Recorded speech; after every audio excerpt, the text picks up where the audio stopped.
జగిత్యాల కాంగ్రెస్ కాక రగులుతూనే ఉంది. మరోసారి జగిత్యాల ఎమ్మెల్యే సంజయ్ పై జీవన్ రెడ్డి ఫైర్ అయ్యారు.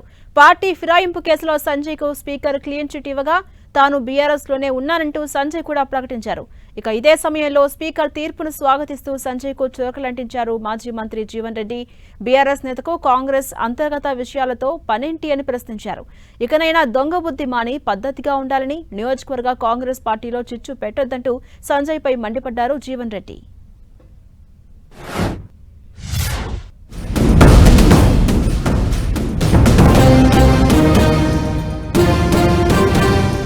మళ్ళీ క్లారిటీతో ఉన్నా. నేను ఇప్పటికీ బీఆర్ఎస్ నేను కాంగ్రెస్ ప్రభుత్వంతో కలిసి పనిచేస్తున్నా.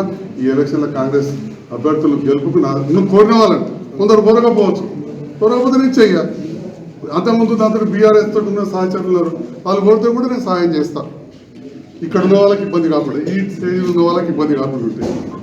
నాతో ఉన్న వాళ్ళు ఎక్కడ కూడా దాంట్లో ఎంకరేజ్ చేసే ముచ్చట్లు లేదు. ఇండిపెండెంట్ ఎక్కడ నుండి కోరితే ఇక్కడ ఉన్న వాళ్ళు, నా ఇంటి ఉన్న వాళ్ళు ఇబ్బంది పడకపోతే ఖచ్చితంగా నేను సహాయం చేస్తాను. క్లారిటీతో ఉన్నా. ఎందుకంటే వాళ్ళు ప్రభుత్వంతో కలిసి పనిచేస్తే జగిత్యాల పట్టణం అల్టిమేట్గా డెవలప్ కావాలి. అది నా ఉద్దేశం. అందరికి ధన్యవాదాలు. సంతోషం. ఇప్పటికైనా ఏదైతుందో నువ్వు ఏ పార్టీలో ఉన్నావో నీకు గుర్తొచ్చినావు. ఇప్పటికైనా నువ్వు ఏ పార్టీలో ఉన్నావో నీకు గుర్తొచ్చినావు. ఇప్పటికైనా ఒక క్రమశిక్షణ గల పార్టీ నాయకుడిగా రాజ్యాంగ నిబంధనల మేరకు ఎవరమైన కానీ చట్టసభకి ఎంపికైనటువంటి ఒక ప్రజాప్రతినిధులు మన బాధ్యతలు నిర్వర్తించాలి, మనం కొనసాగాలి. ఎవరమన్నా కానీ నా సంసారంలో ఎందుకు చుట్టుపెట్టే ప్రయత్నం చేస్తున్నా.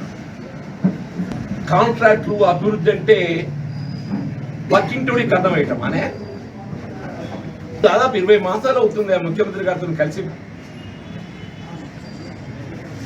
నేను ప్రయాణం చేస్తున్నా, అభివృద్ధి కొరకు పాట పడుతున్నా అని చెప్పని పేర్కొనబడి ఒక్కడి చెప్పవే నువ్వు ఈ 20 మాసాలలో నేను జగిత్యాల శాసన నియోజకవర్గాన్ని ఇంకో ప్రత్యేకంగా ఈ అభివృద్ధి నేను చేసిన అని చెప్పి ఒక్కటి నాట్ సింగల్